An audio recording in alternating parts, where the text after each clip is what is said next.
In the late 18th century, a large-scale production was available which reinforced the region's dependence on slave labor. The slaves were prohibited from learning to read and write, and their behavior and movement were restricted. From 1830s to 1860s, a movement to abolish slavery in America gained strength in the northern United States, led by free blacks such as Frederick Douglass and white supporters such as William Lord Garrison. Abolished on December 6, 1865, the 13th Amendment to the United States Constitution abolished slavery. From the nation's earliest days, Congress has struggled with the fundamental issue of the national government's proper role in fostering economic development. Henry Clay's American system, devised in the burst of nationalism that followed the War of 1812, remains one of the most historically significant examples of a government-sponsored program to harmonize and balance the nation's agriculture, commerce, and industry.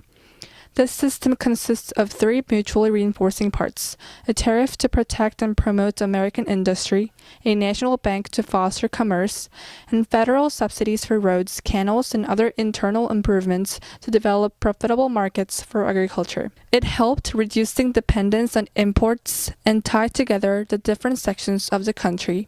Henry Clay has been aptly labeled the most influential member of the Senate during its golden age of the 1830s and 1840s. He was a nationalist devoted to the economic development and political integration of the United States.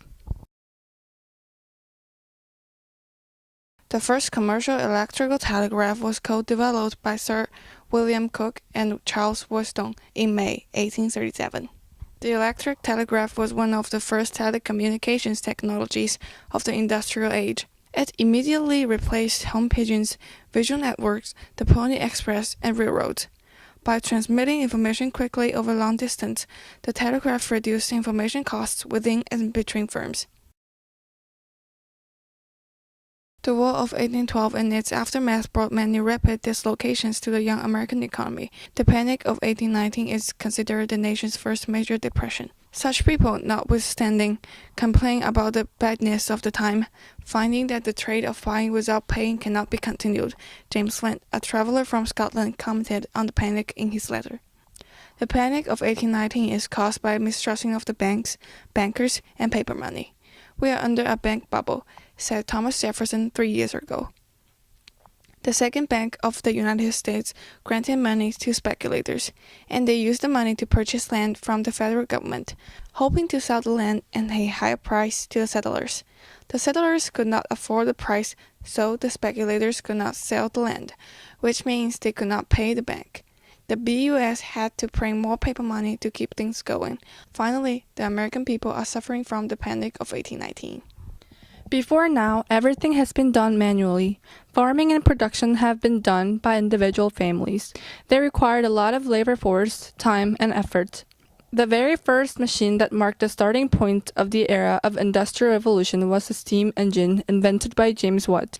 The steam engine not only provided people with new jobs but also unstoppable energy that facilitated farming, manufacturing, and transporting that they never experienced before. One of my primary objects is to form the tools, so the tools themselves shall fashion the work and give to every part its just proportion, says Eli Whitney, the American inventor who invented the cotton gin.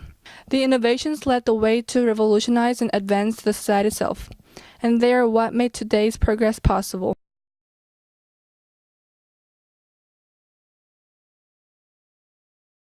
The railroad era in the United States began in 1830 when Peter Cooper's locomotive Tom Thumb first steamed along 13 miles of Baltimore and Ohio Railroad track. In 1833, the nation's second railroad ran 136 miles from Charleston to Hamburg in South Carolina. The railroads have three main econ benefits. First, the railroad was what Jenks called